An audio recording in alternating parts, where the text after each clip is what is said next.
Hello everybody and welcome to another virtual book club. Today we're going to be reading Charlotte's Web by E.B. White. So grab your favorite book time drink in comfy clothes and let's get started. Charlotte's Web, Chapter 1, Before Breakfast. "Where's Papa going with that axe?" said Fern to her mother as they were setting the table for breakfast.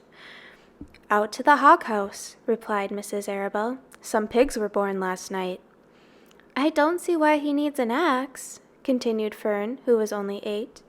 "Well," said her mother, "one of the pigs is a runt. It's very small and weak, and it will never amount to anything, so your father has decided to do away with it." "Do away with it?" shrieked Fern. "You mean kill it? Just because it's smaller than the others?" Mrs. Arabelle put a pitcher of cream on the table. "Don't yell, Fern," she said. "Your father is right. The pig would probably die anyway." Fern pushed a chair out of the way and ran outdoors. The grass was wet, and the earth smelled of springtime. Fern's sneakers were sopping by the time she caught up with her father. "Please don't kill it," she sobbed. "It's unfair." Mr. Arabelle stopped walking. "Fern," he said gently, "you will have to learn to control yourself." "Control myself?" yelled Fern. "This is a matter of life and death, and you talk about controlling myself?" Tears ran down her cheeks, and she took a hold of the axe and tried to pull it out of her father's hand. "Fern," said Mr. Arabelle, "I know more about raising a litter of pigs than you do. A weakling makes trouble. Now run along." "But it's unfair," cried Fern. "The pig couldn't help being born small, could it? If I had been very small at birth, would you have killed me?" Mr. Arabelle smiled. "Certainly not," he said, looking down at his daughter with love. "But this is different. A little girl is one thing. A little runty pig is another." "I see no difference," replied Fern, still hanging on to the axe. "This is the most terrible case of injustice I have ever heard of." A queer look came over John Arabelle's face. He seemed almost ready to cry himself. "All right," he said. "You go back to the house, and I will bring you the runt when I come in. I'll let you start it on a bottle like a baby. Then you'll see what trouble a pig can be." When Mr. Arabelle returned to the house half an hour later, he carried a carton under his arm. Fern was upstairs changing her sneakers. The kitchen table was set for breakfast, and the room smelled of coffee, bacon, damp plaster, and wood smoke from the stove.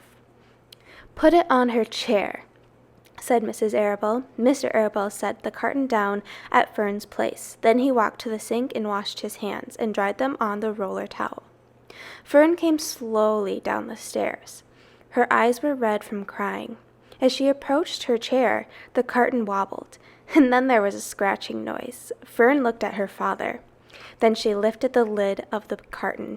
There, inside, looking up at her, was the newborn pig. It was a white one. The morning light shone through its ears, turning them pink. "He's yours," said Mr. Arabelle, "saved from an untimely death, and may the good Lord forgive me for this foolishness." Fern couldn't take her eyes off the tiny pig. "Oh," she whispered, "oh, look at him. He's absolutely perfect." She closed the carton carefully. First she kissed her father, then she kissed her mother. Then she opened the lid again, lifted the pig out, and held it against her cheek. At this very moment her brother, Avery, came into the room. Avery was 10. He was heavily armed, an air rifle in one hand, a wooden dagger in the other. "What's that?" he demanded. "What's Fern got?" "She's got a guest for breakfast," said Mrs. Arabelle. "Wash your hands and face, Avery." "Let's see it," said Avery, setting his gun down. "You call that miserable thing a pig? That's a fine specimen of a pig. It's no bigger than a white rat." "Wash up and eat your breakfast, Avery," said his mother. "The school bus will be along in half an hour." "Can I have a pig too, Pop?" asked Avery. "No, I only distribute pigs to the early risers," said Mr. Arabelle. Fern was up at daylight, trying to rid the world of injustice. As a result, she now has a pig. A small one, to be sure, but nevertheless a pig. It just shows what can happen if a person gets out of bed promptly. Let's eat. But Fern couldn't eat until her pig had had a drink of milk. Mrs. Arable found a baby's nursing bottle and a rubber nipple. She poured warm milk into the bottle, fitted the nipple over the top, and handed it to Fern. "Give him his breakfast," she said.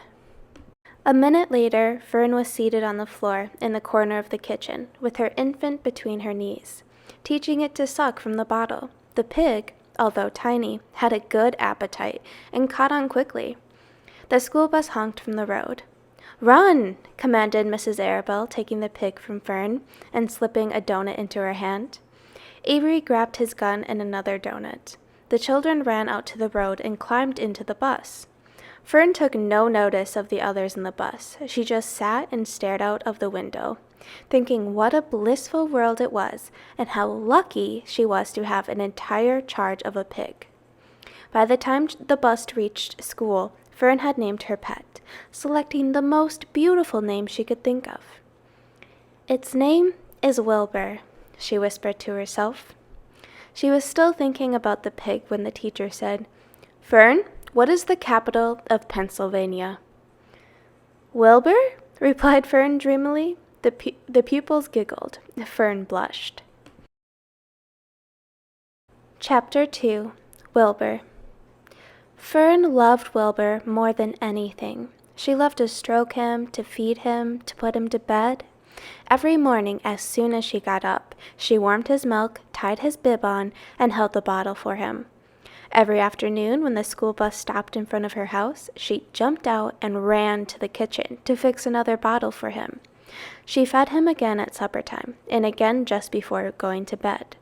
Mrs. Arable gave him a feeding around noontime each day when Fern was away in school. Wilbur loved his milk, and he was never happier than when Fern was warming up a bottle for him. He would stand and gaze up at her with adoring eyes. For the first few days of his life, Wilbur was allowed to live in a box near the stove in the kitchen. Then, when Mrs. Arable complained, he was moved to a bigger box in the woodshed. At 2 weeks of age, he was moved outdoors. It was apple blossom time and the days were getting warmer. Mrs. Arable fixed a small yard especially for Wilbur under an apple tree, and gave him a large wooden box full of straw with a doorway cut in it so he could walk in and out as he pleased. "Won't he be cold at night?" asked Fern. "No," said her father. "You watch and see what he does." Carrying a bottle of milk, Fern sat down under the apple tree inside the yard. Wilbur ran to her, and she held the bottle for him while he sucked. When he had finished the last drop, he grunted and walked sleepily into the box. Fern peered through the door. Wilbur was poking the straw with his snout. In a short time, he had dug a tunnel into the straw.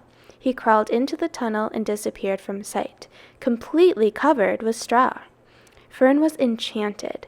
It relieved her mind to know that the baby would sleep covered up and stay warm. Every morning after breakfast, Wilbur walked out to the road with Fern and waited with her till the bus came. She would wave goodbye to him, and he would stand and watch the school bus until it vanished around a turn. While Fern was at school, Wilbur was shut up inside his yard. But as soon as she got home in the afternoon, she would take him out and he would follow her around the place. If she went into the house, Wilbur went too. If she went upstairs, Wilbur would wait at the bottom step until she came down again. If she took her doll for a walk in the doll carriage, Wilbur would follow along. Sometimes on these journeys, Wilbur would get tired, and Fern would pick him up and put him in the carriage alongside the doll. He liked this, and if he was very tired, he would close his eyes and go to sleep under the doll's blanket. He looked cute when his eyes were closed, because his lashes were so long. The doll would close her eyes too, and Fern would wheel the carriage very slowly and smoothly so as not to wake her infants. One afternoon, Fern and Avery put on bathing suits and went down to the brook for a swim. Wilbur tagged along at Fern's heels. When she waded into the brook, Wilbur waded in with her. He found the water quite cold, too cold for his liking. So while the children swam and played and splashed water at each other, Wilbur amused himself in the mud along the edge of the brook, where it was warm and moist and delightfully sticky and oozy. Every day was a happy day, and every night was peaceful. Wilbur was what farmers call a spring pig, which simply means that he was born in springtime. When he was 5 weeks old, Mr. Arable said he was now big enough to sell and would have to be sold. Fern broke down and wept, but her father was firm about it. Wilbur's appetite had increased. He was beginning to eat scraps of food in addition to milk. Mr. Arable was not willing to provide for him any longer. He had already sold Wilbur's 10 brothers and sisters. "He's got to go, Fern," he said. "You have had your fun raising a baby pig, but Wilbur is not a baby any longer, and he has got to be sold." "Call up Zuckerman's," suggested Mrs. Arable to Fern. "Your Uncle Homer sometimes raises a pig, and if Wilbur goes to live, you can walk down the road and visit him as often as you would like." "How much money should I ask for him?" Fern wanted to know. "Well," said her father, "he's a runt. Tell your Uncle Homer you've got a pig you'll sell for $6, and see what he says." It was soon arranged. Fern phoned and got her Aunt Edith, and Aunt Edith hollered for Uncle Homer, and Uncle Homer came in from the barn and talked to Fern. When he heard the price was only $6, he said he would buy the pig. Next day, Wilbur was taken from his home under the apple tree and went to live in a manure pile in the cellar of Zuckerman's barn. All right, that finishes up Chapter 2 for Charlotte's Web. Join me next time as we begin with Chapter 3. Until then, I hope you have a great day. Bye!